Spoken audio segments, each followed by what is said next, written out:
Este es el templo de Santa Teresa, que está en una zona totalmente comercial.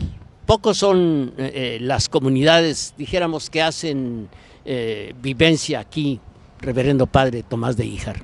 Bueno, pues las comunidades es la gente que va caminando todo el centro de Guadalajara, que es su zona fundacional, y hasta bien entrado el siglo pasado era donde vivía todo el mundo. Ahora ya no vive nadie, es muy triste. Yo vivo aquí desde hace 15 años y le puedo decir que de la calle de Morelos y Donato Guerra hacia el viento este, que cierra con el ingreso a la antigua Casa de Misericordia del Instituto Cultural Cabañas, solo yo soy residente en este espacio. Y es una lástima, digo, y una necesidad inmensa también la que repoblemos el centro, quienes debamos y podamos vivir aquí y quienes necesiten y quieran vivir aquí, porque irónicamente en el horario diurno son cientos y cientos de personas las que trabajan en el centro, porque pues es una zona también eminentemente comercial, pero tienen que desplazarse desde lugares muy distantes a la zona fundacional. Y lo paradójico es eso, que uno gasta una tercera parte de su tiempo desplazándose y gastando también dinero en el transporte y contaminando y llenándose de mal humor, cuando pues muchos espacios en el centro están vacíos y pudieran perfectamente ser zonas habitacionales. Por eso yo participo en un proyecto que se llama La Gran Visión Vente a Vivir al Centro, que alentó la Fundación Paseo Fray Antonio Alcalde, y tenemos ese propósito. Si usted le echa un vistazo a las construcciones del centro, no necesariamente antiguas, porque muchas de estas que sí lo eran, fueron arrasadas a mediados del siglo pasado para convertirlas en despachos comerciales, los altos están abandonados. En el plan original era que los bajos fueran comercios y los altos departamentos. Pues los comercios siguen, los departamentos ya no. Y en el mejor de los casos son bodegas, en el peor son espacios abandonados. Este templo fue construido en... Bueno, el templo de Santa Teresa de Guadalajara es una obra monumental y antigua que tiene 3 momentos de la historia local muy relevantes. El primero, la construcción de este inmueble para servicio de una comunidad de monjas carmelitas descalzas que vivió en esta manzana y en la que sigue al este, sin la calle de por medio, que se llama hoy Melchor Ocampo. Las 2 manzanas de este convento de Santa Teresa se construyeron gracias a los 40,000 pesos que para eso dejó una señora muy acaudalada, doña Isabel Espinosa de los Monteros. 40,000 pesos de su tiempo serían unos 200 millones del nuestro. La señora Espinosa de los Monteros está sepultada en la capilla que está al fondo de donde ahora mismo yo me encuentro, que se llama la Capilla del Señor del Perdón. Y ese es su derecho como fundadora, tener una bóveda sepulcral para ella y sus descendientes a perpetuidad. Hace escasas semanas fue sepultado don Armando López Portillo y García Rojas. Él es descendiente directo de Isabel Espinosa de los Monteros y todavía pidió el derecho de que sus cenizas fueran colocadas en la bóveda sepulcral de sus antepasados. Digamos que el primer hecho relevante... ¿Él también es pariente del que fue presidente de México? No hay más, don Ramón. Los López Portillo es un solo tronco y pues él y muchos más, digo. El afamadísimo y grande literato y político tapatío José López Portillo y Rojas, pues es de este linaje de doña Isabel Espinosa de los Monteros. Que viene siendo el padre del que fue presidente. No, señor, su abuelo. El padre se llamaba José López Portillo y Weber y fue también un intelectual al que le debemos algunas obras de investigación importantes. ¿Qué arquitectura o qué ensambles de arquitectura tiene este templo? Bueno, mire, en realidad como este edificio era tributo al convento, lo que más consistió de lo edificado fue algo que ya no se conserva, porque el claustro principal se demolió al abrirse la calle que hoy se llama de Melchor Ocampo.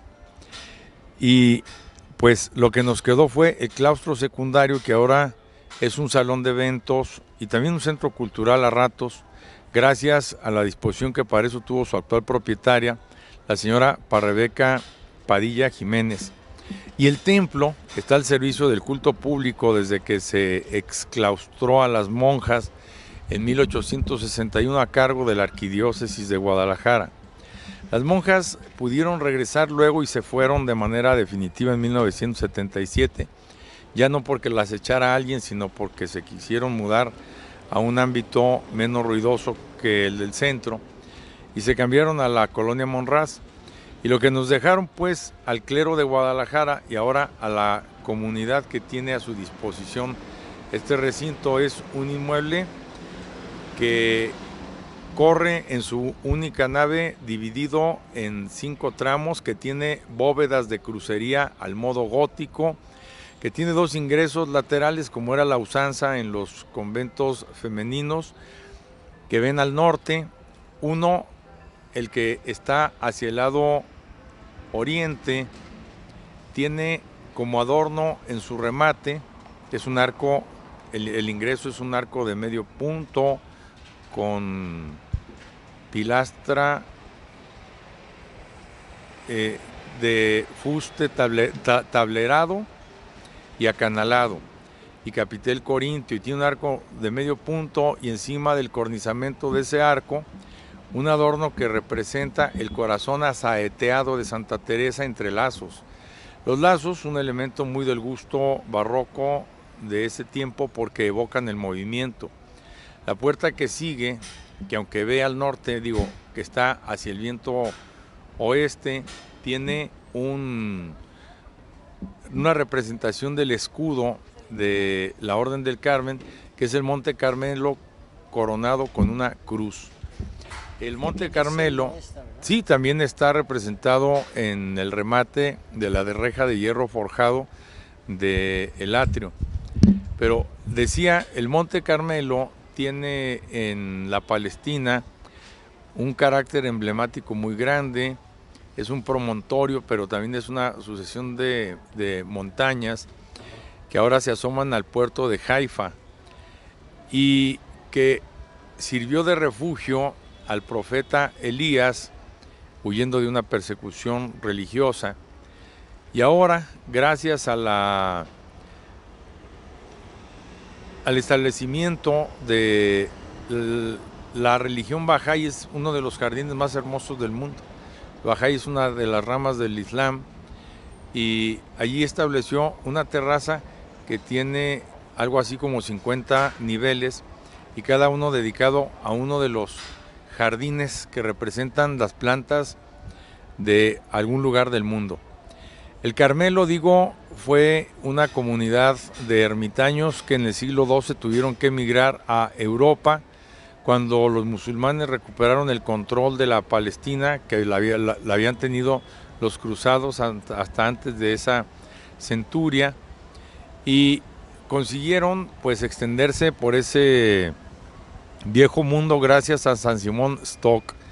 En el siglo XVI, Santa Teresa de Jesús y San Juan de la Cruz en España van a reformar la Orden del Carmen y a la vuelta de pocos años, nada más consideremos que Santa Teresa murió en 1583 y en 1607 ya había un convento de monjas carmelitas descalzas en la Nueva España, en la Ciudad de México, y luego otro en Puebla. Pues se va a intentar también fundar este de Guadalajara en 1617. El recinto tiene 2 momentos importantes después de convertirse de casa femenina para este cenobio, y es que también fue el mesón de la Virgen de Zapopan, porque a partir de 1734 aquí comenzó, debo corregirme, a partir de 1735 aquí llegaba, procedente de Zapopan, esta era la desembocadura del camino a Zapopan, la venerable imagen de la expectación del parto de la Santísima Virgen, que con ese título se venera en esa cabecera municipal y hoy ciudad tan importante.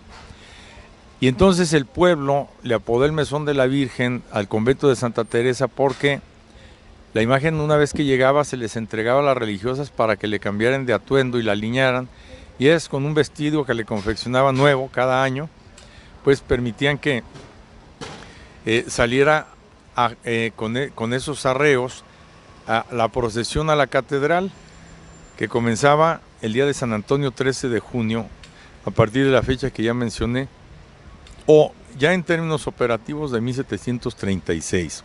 El otro dato interesante, don Ramón, es que aprovechando esa coyuntura, el 13 de junio de 1821, el brigadier Pedro Celestino Negrete y el capitán Juan Antonio Andrade, el responsable de las milicias de la Diputación Provincial de Guadalajara, se adhirieran e hicieran pública esa adhesión al Plan de Independencia de la América Septentrional, con lo que vino a nacer sin violencia, al día siguiente, 14 de junio de 1821, el primer territorio emancipado de España, de lo que habrá de convertirse el 28 de septiembre de ese año de 1821 en el Imperio Mexicano.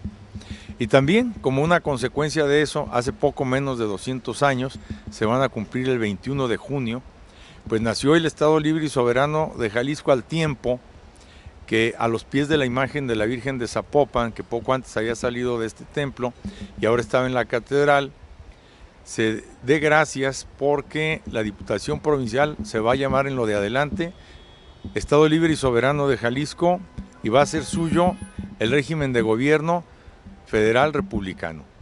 Padre, ¿puede describirme la fachada y las torres de la iglesia en aras de que nos queda poca pila? Bueno, la fachada ya se la describí. Le puedo decir dos pasos de la torre, que se ubica en el ángulo noreste, que tiene dos cuerpos, que tiene planta cuadrada, un vano en forma de arco de medio punto en cada planta. La inferior supera a la superior y todo tiene un remate campaniforme. Hay en él 4 campanas que se fundieron entre los siglos XIX y XX.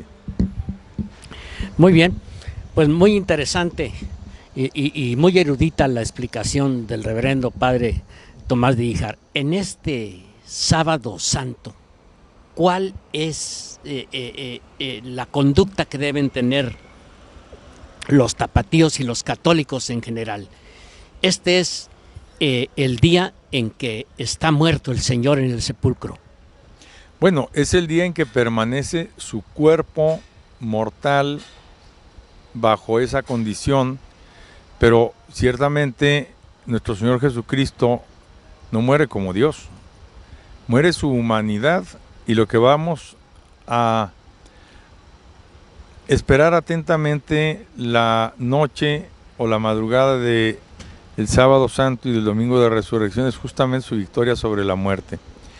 El Sábado Santo prolonga el Tríodo Pascual, es un día alitúrgico y todo lo reserva para que al filo de la medianoche, donde eso sea posible, se tenga la vigilia pascual con sus distintos momentos: la bendición del fuego, la bendición del cirio pascual, la procesión en tinieblas al altar, tinieblas que se van suavizando según avanza la procesión, la colocación del cirio en un pedestal especialmente preparado para eso, el canto del pregón pascual, el comienzo de la liturgia de la palabra, que consiste en 7 lecturas del Antiguo Testamento que van transitando, deambulando por toda la historia de la salvación, desde que se creó al hombre según la versión del libro del Génesis, hasta que se anuncia el inminente triunfo del Mesías, el ungido de Dios, tal y como lo pronostican Isaías y los profetas que vivieron en Israel después del exilio en Babilonia.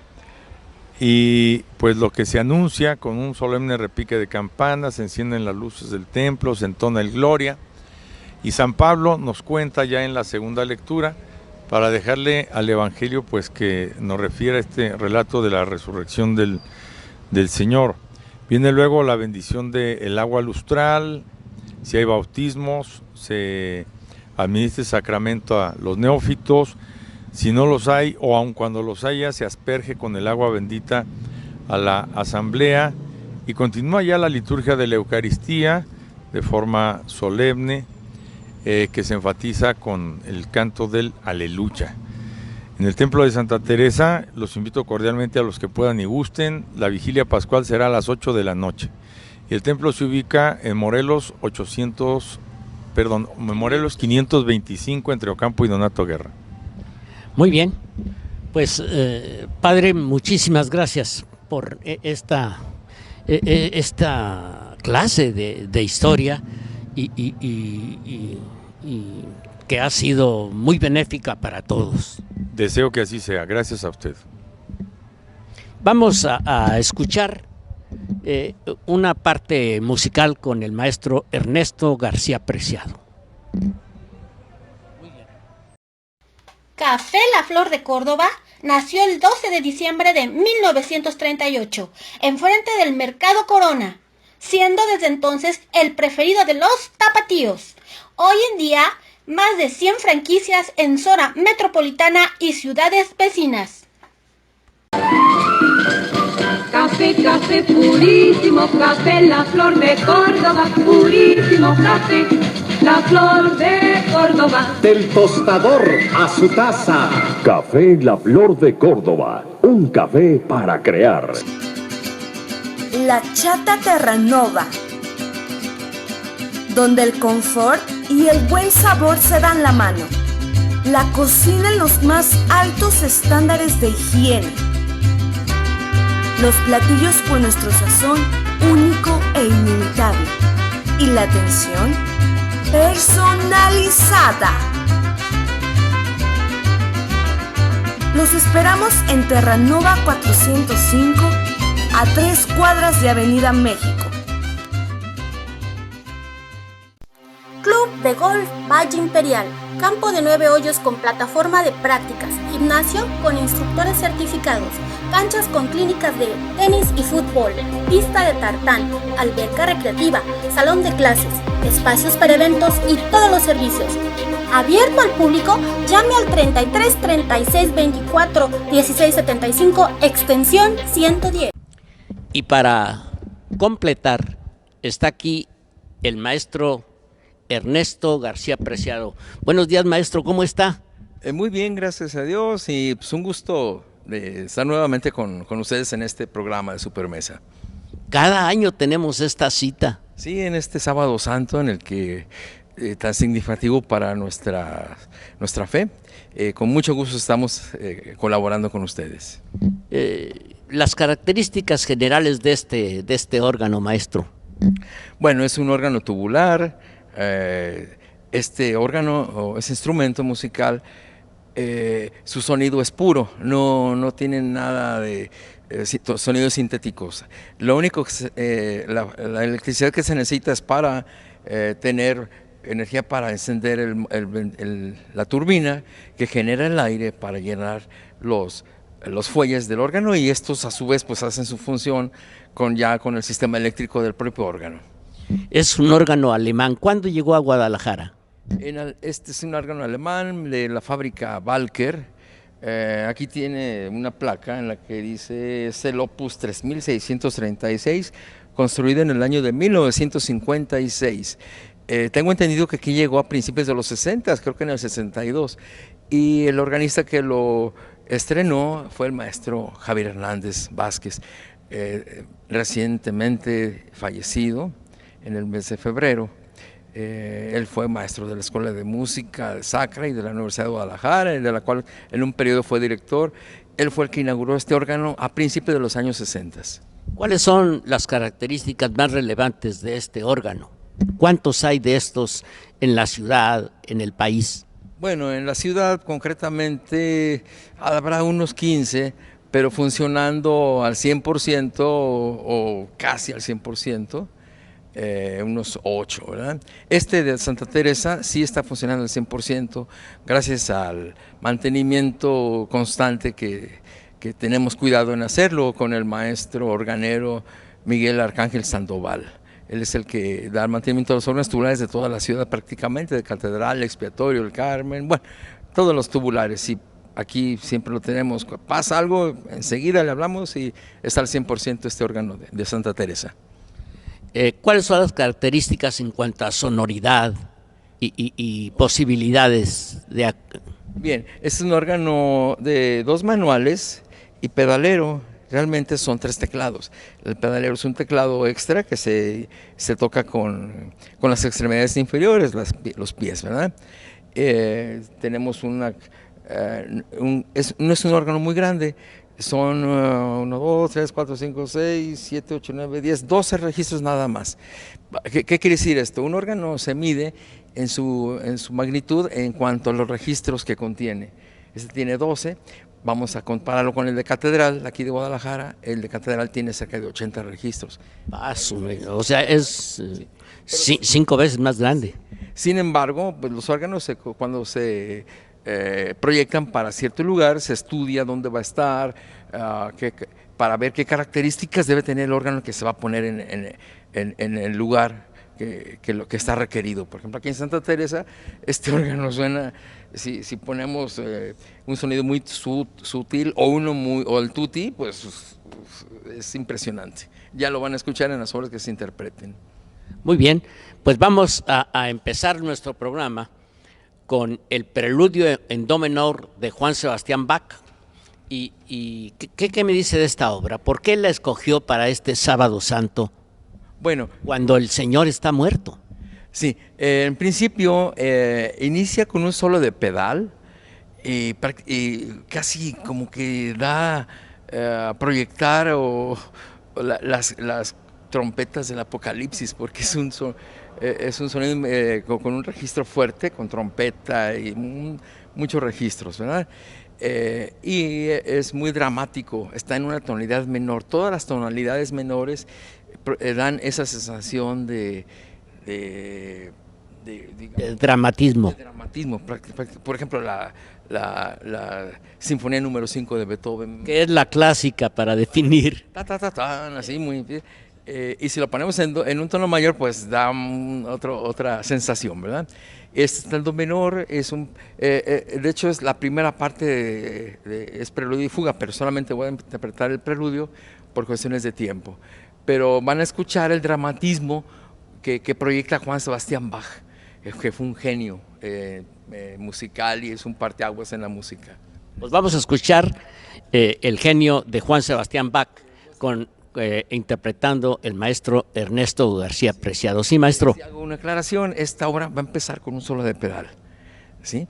Y después ese motivo musical que se interpreta con el pedalero pasa a los manuales y van a estar escuchando siempre el tema que se expresa desde el principio, ¿sí? Bien, preludio en do menor, BWV 549. BWV es como decir en Beethoven Opus 20, en Bach es su obra 549. Muy bien.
realmente Bach logra transportarnos hasta el sepulcro, en donde yace el Señor. Nuestro siguiente número es un coral del padre del presbítero Eduardo Torres.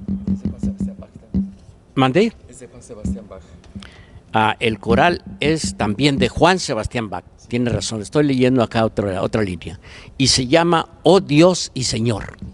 Oh Dios y Señor es opus 692. En Bach las siglas para su catálogo de obras es BW en alemán, es decir, Bach Bergheisberg, o sea, su trabajo número 692. Con esto nos damos cuenta que Bach fue prolífico en generación de música, y tanto de órgano, de coro, de clavecín. En su tiempo los pianos apenas empezaban a salir, clavecín y orquesta. Fue increíble su legado musical al mundo musical, ¿verdad? Bach será no solo el más prolífero, sino también el de mayor presencia en el mundo musical, superior a Chopin. Al polaco Chopin fue un parteaguas, pero en su instrumento, que fue esencialmente el piano. Bach abarcó, podemos decir, todavía más. Él aportó más, y la generación que siguieron de él, pues fueron sus bases en Bach. De hecho, los Beatles tienen mucho de Bach, ¿verdad? Este coral, Oh Dios y Señor, está hecho para solamente manuales. Ahorita no interviene el pedal. Vamos pues a escuchar esta obra magnífica de Juan Sebastián Bach, la segunda que nos trae hoy el maestro Ernesto García Preciado.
Música adecuada para este sábado santo.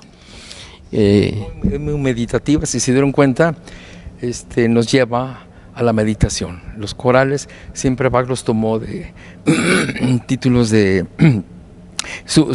él pertenecía a la iglesia protestante, sin embargo compuso misas también católicas, pero él era muy místico y todo lo hacía en sus obras, al final ponía para la mayor gloria de Dios. muy bien. ¿Y cómo puede diferenciarse una música si es católica o es de los hermanos separados? Realmente la música es universal, ¿verdad? Yo creo que tiene cabida en todos los credos, por decirlo de alguna manera, ¿verdad? La cuestión es que nos transporte y que nuestro espíritu se llene de ese sentimiento y que nos transporte a otras partes que nos dice que realmente no pertenecemos a este mundo, estamos de paso. Sin embargo, por algo estamos aquí mientras, ¿verdad? Así es. Esta sí es de el presbítero del padre Eduardo Torres, que nació en Valencia y murió en Sevilla. Se llama In Modo Antico. Sí. La otra me decía que era un coral. ¿Qué es un coral?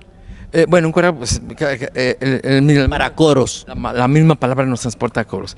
Pero es un tema, un coral es un tema tomado de algún pasaje bíblico, ¿verdad? Y interpretado en un instrumento, en este caso el órgano.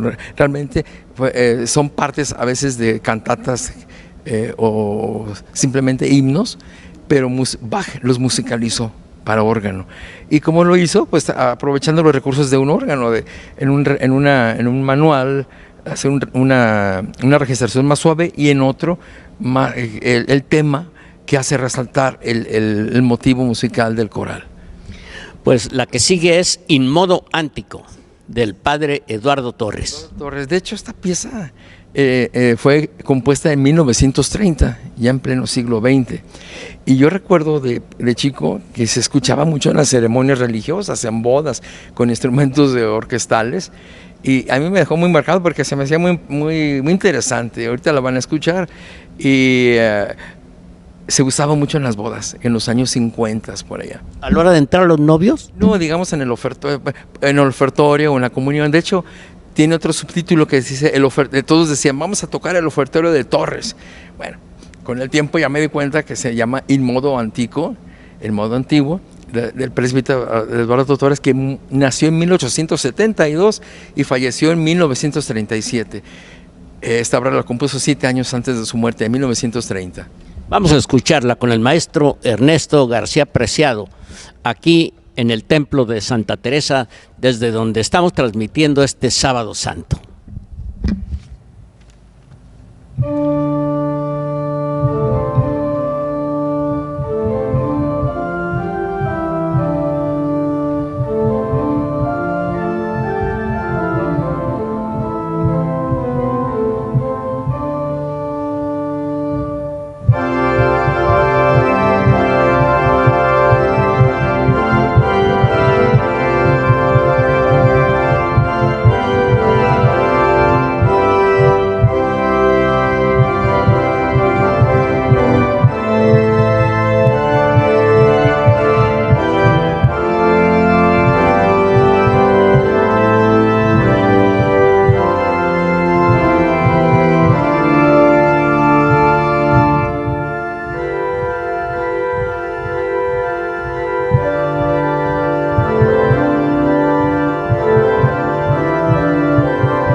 termina en forma explosiva, en forma como si se asemejara ya a la resurrección. Exactamente, sí.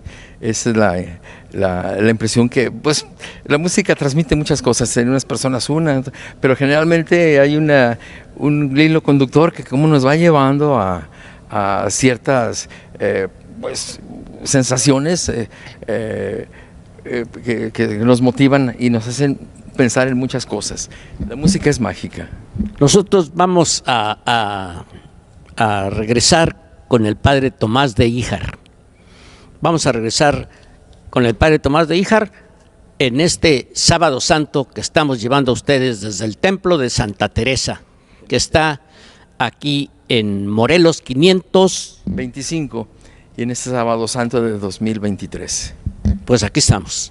Vámonos y luego vamos a regresar. Club de Golf Valle Imperial, campo de 9 hoyos con plataforma de prácticas, gimnasio con instructores certificados, canchas con clínicas de tenis y fútbol, pista de tartán, alberca recreativa, salón de clases, espacios para eventos y todos los servicios. Abierto al público, llame al 33 36 24 16 75, extensión 110. La Chata Terranova, donde el confort y el buen sabor se dan la mano. La cocina en los más altos estándares de higiene. Los platillos con nuestro sazón único e inimitable. Y la atención personalizada. Los esperamos en Terranova 405, a 3 cuadras de Avenida México. Café La Flor de Córdoba nació el 12 de diciembre de 1938, enfrente del Mercado Corona, siendo desde entonces el preferido de los tapatíos. Hoy en día, más de 100 franquicias en zona metropolitana y ciudades vecinas. Café, café purísimo, café La Flor de Córdoba, purísimo café, La Flor de Córdoba. Del tostador a su taza. Café La Flor de Córdoba. Un café para crear. ¿Busca un especialista en transporte urbano? Multiservicios San Martín. Reparación y pintura de carrocerías. Repotenciamos unidades. Contamos con la preferencia de las asociaciones más importantes de Jalisco en materia de transporte. Multiservicios San Martín. Prolongación Periférico Sur 881, Colonia La Huizachera, en San Pedro Tlaquepaque. Teléfono 33 38 60 44 48 o llame a Jorge, el gerente, al 33 160 195 35. Ahora estamos en la sacristía que está atrás del templo prácticamente, padre. Más bien al frente del templo, don Ramón, porque en los conventos monásticos novohispanos del siglo XVII, donde tendría que estar la fachada y el frente del templo, está el coro bajo o sotocoro, y es el espacio que ahora nos acoge y nos contextualiza que este templo de Santa Teresa de Guadalajara, que comenzó a construirse en 1690 y se estrenó en 1695, es un buen modelo de este tipo de recintos creados para servicio de una comunidad de mujeres que no tenía que salir al exterior una vez que había profesado, pero que desde aquí entraba en contacto simétrico con la gente del mundo, porque era el lugar para participar de la misa junto con los seglares, pero claro, un muro y una reja con pinchos de por medio y un velo que impedía que los de fuera vieran hacia acá. Ojalá y pudieras tomar la reja, Rocío, a que se refiere el padre, que es esta que tienes exactamente atrás. O sea, antes todas las monjas eran de clausura, no había, o sí.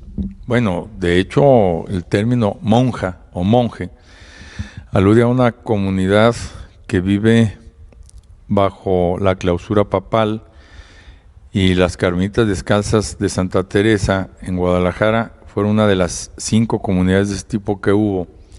Y en efecto, hasta finales del siglo XVIII comienzan de manera muy tímida a asomarse organizaciones de vida consagrada femenina, ya no monástica, siguiendo las huellas de lo que mucho antes había sucedido, de los siglos XI, XII, XIII sobre todo, con las órdenes religiosas masculinas que van a vivir en parte como los monjes, en parte como los miembros del clero secular o diocesano, en contacto directo con el mundo. Aquí esta es la parte, me dijo usted que con propiedad se le llama Sotocoro o coro bajo. Y hay una especie de altar. No, hay un conjunto escultórico que originalmente hasta el año 2012 coronaba el retablo de este templo y que se labró hace 100 años. Estaba allá en... Estaba coronando el retablo, sí. Lo mandó modelar don José María Figueroa y Luna, el capellán de ese tiempo, lo fue de 1909 a 1948, y lo develó o lo inauguró el 12 de marzo de 1922 el arzobispo Francisco Orozco y Jiménez, en el contexto del tricentenario de la canonización de Santa Teresa, que fue, repito, el 12 de marzo de 1622, y al lado de San Ignacio de Loyola y San Francisco Javier, de San Felipe Neri y de San Isidro Labrador. Aquí hay las efigies de ángeles que están custodiando a San José y a la Virgen. Bueno, es que la escultura a la que me referí y que se llama la Transverberación de Santa Teresa y que coronaba este retablo, y ha sido reubicada aquí porque al tiempo de su restauración, hace 10 años, descubrimos, yo ya era responsable de esta obra, que al colocar dicho conjunto escultórico se había cubierto el trazo de la yesería, de las molduras neogóticas que para el diseño del retablo hizo el genial arquitecto Manuel Gómez Ibarra, y con la licencia de Lina, desde luego, pues buscamos reubicar esa escultura y este nos pareció el mejor espacio. Pero también hay en el primer plano, para quien echa la vista desde la reja de Sotocoro hacia el interior de este espacio, hay una representación del misterio de la Navidad, y pues sí, no pueden faltar el protagonista, que es el niño Jesús. El niñito Jesús que está aquí al frente. Es una escultura labrada en madera de sabino y flanqueada por San José y María. De manera que entre el misterio de la Encarnación y la gloria del cielo, que representa el episodio místico de Santa Teresa, que siente que una saeta lanzada a modo de la de Cupido, ¿no?, por un ángel, le llena del amor de Dios hasta las últimas fibras de su sensibilidad femenina. Padre, usted ha estado en contacto con los tapatíos, con la comunidad de Guadalajara. ¿Cuánto tiempo, cuánto ha evolucionado la religiosidad de los tapatíos en este lapso que le ha tocado a usted convivir? Bueno, pues yo soy tapatío desde hace 57 años, así que me constan muchas cosas, porque provengo de una familia que tuvo una especial cercanía con los misterios de la fe desde los oficios litúrgicos, y yo mismo un contacto muy cercano con las cuestiones relacionadas con los actos de culto desde la primera parte de mi vida, desde hace más de 50 años. De manera que si usted me dice, oiga, ¿cuál es su testimonio como creyente en los 50 años de su vida con conciencia y con conocimiento de causa? Yo le diría que 3. hace medio siglo usted era creyente o de manera más puntual era católico, porque esa fue la religión que le inculcaron sus padres. Hoy solo podrá seguir siendo católico si asume esta confesión y la hace vida. Ayer solo se bautizaba cuando nacía un niño y lo solicitaban sus padres.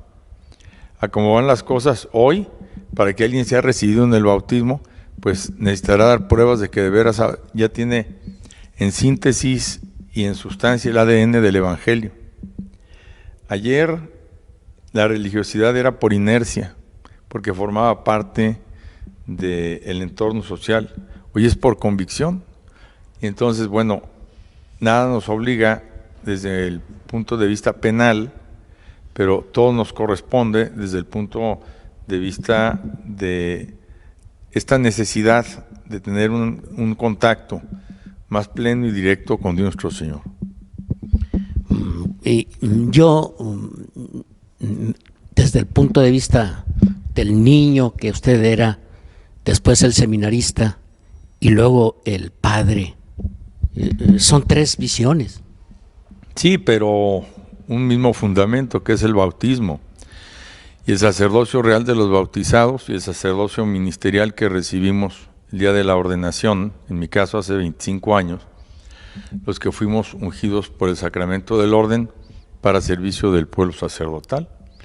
Entonces, ya con esta aclaración le puedo decir que como ministro ordenado para el clero de Guadalajara hace un cuarto de siglo, puedo en este momento asegurar que además de lo ya dicho, que es necesario ser creyente por la convicción, que la fe católica forma parte del México profundo y que los embates o controversias o vicisitudes adversas que pudiéramos ver hoy no son ajenas a lo que pasó ayer ni a lo que vendrá mañana, y sí, pues la ocasión para que al sacudir las ramas del árbol, pues se caiga la hojarasca.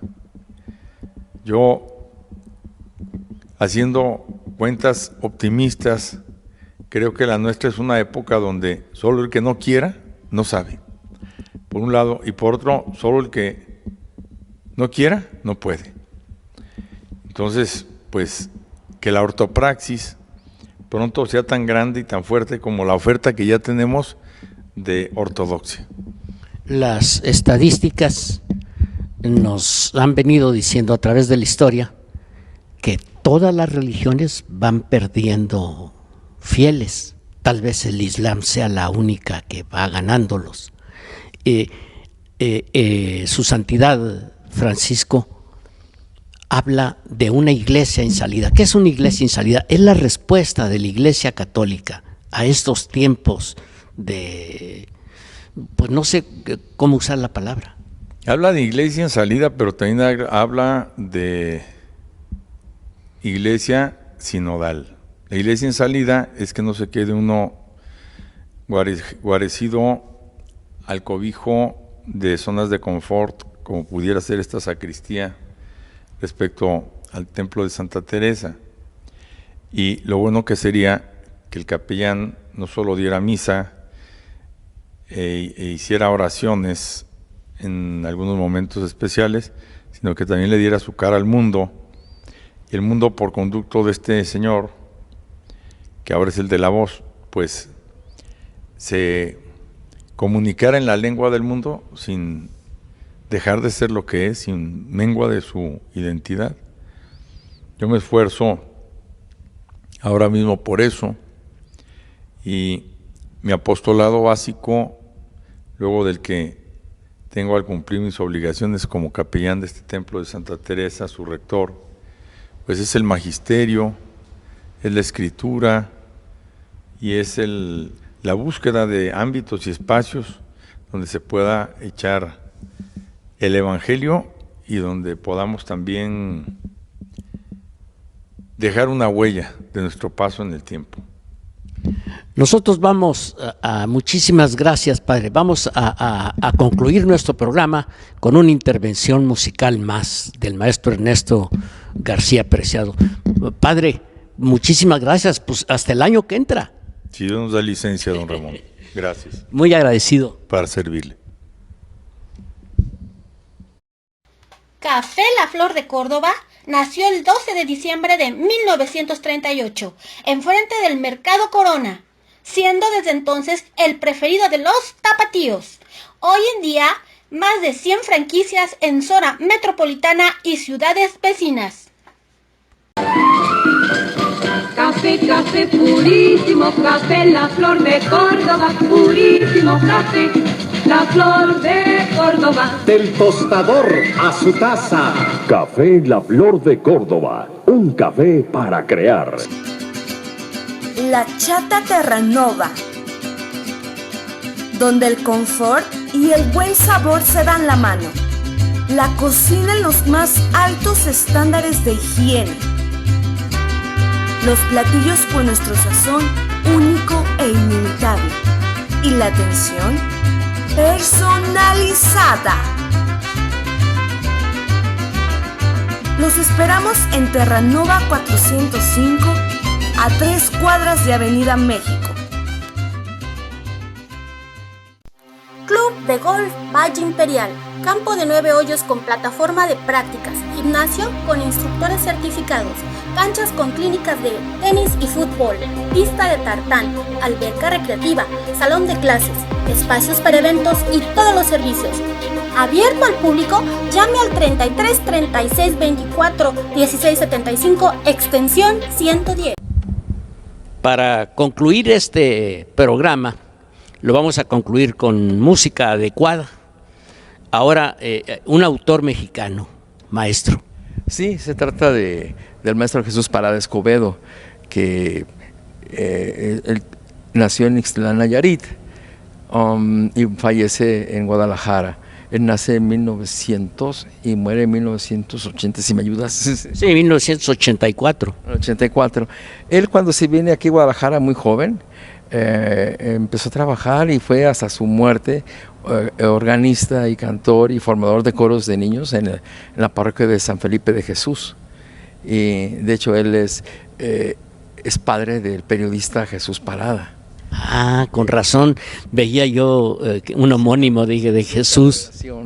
Sí, Jesús Parada pues es un entusiasta y ha apoyado mucho a la cultura musical. Y él fue también niño cantor del coro. El periodismo, de la difusión de las ideas católicas. Católicas y culturales, exactamente, sí. Es muy importante, él, gracias a esto ahora tenemos con nosotros. Y voy a tocar este ofertorio de su papá, del maestro Jesús Parada Escobedo, que se llama Ofertorio, que fue compuesta en el año de 1952. Ofertorio 2, dice. Muy bien, vamos a escuchar al maestro Ernesto García Preciado.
y vamos a concluir nuestro programa con la resurrección del Señor, música compuesta por el inglés, a ver si digo bien, Percy Fletcher. Percy Fletcher, que nació en 1879 y murió en 1932. Esta es la tocata festiva. Sí, su propio nombre lo dice. Van a escuchar algo muy festivo y usando los recursos que el órgano del que se disponga lo logra, ¿verdad? Van a ver que es una cosa festiva y vaticinando lo que viene después del Sábado Santo para la resurrección del Señor. Muy bien, es el maestro Ernesto García Preciado y estamos transmitiendo desde la iglesia de Santa Teresa, aquí en Morelos 525.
Cristo resucita en la madrugada del domingo de resurrección. Maestro, muchísimas gracias. No, pues fue un gusto poder participar en esta fecha tan significativa y mostrando el órgano de Santa Teresa. Aquí que el rector de esa capellanía es el Padre Tomás. Yo tengo aquí desde el año 2012, que es el que estoy por cumplir 11 años como organista titular de esta capellanía. Me siento muy afortunado de tener en resguardo este órgano, que es una joya música como instrumento, y hay que cuidarlo. Y de tener un capellán como el Padre Tomás, que es amante de todas las cuestiones culturales. Exactamente, es una persona muy instruida y es un melómano y pues apoya mucho la cuestión cultural, y la música organística lo tiene en un lugar muy especial. Pues hasta el año que entra, maestro. No, estamos, ay Dios lo permita, y nos volvamos a ver en la siguiente ocasión, y un gusto participar y en este día tan significativo como comentaba, y un saludo a toda la audiencia y felices Pascuas de Resurrección. Muchas gracias. Nuestra coordinadora general es Nancy Cecilia. Nuestro técnico general es Enrique Reyes, técnico de todas las cuestiones de sonido. Como camarógrafo estuvo en esta ocasión Guadalupe Rocío. En el diseño gráfico está Claudia Lucía. A nombre de todos, transmitiendo en vivo desde aquí, desde el Templo de Santa Teresa, en Morelos 525, Ramón Guardado les recuerda: ustedes tienen la libertad, úsenla.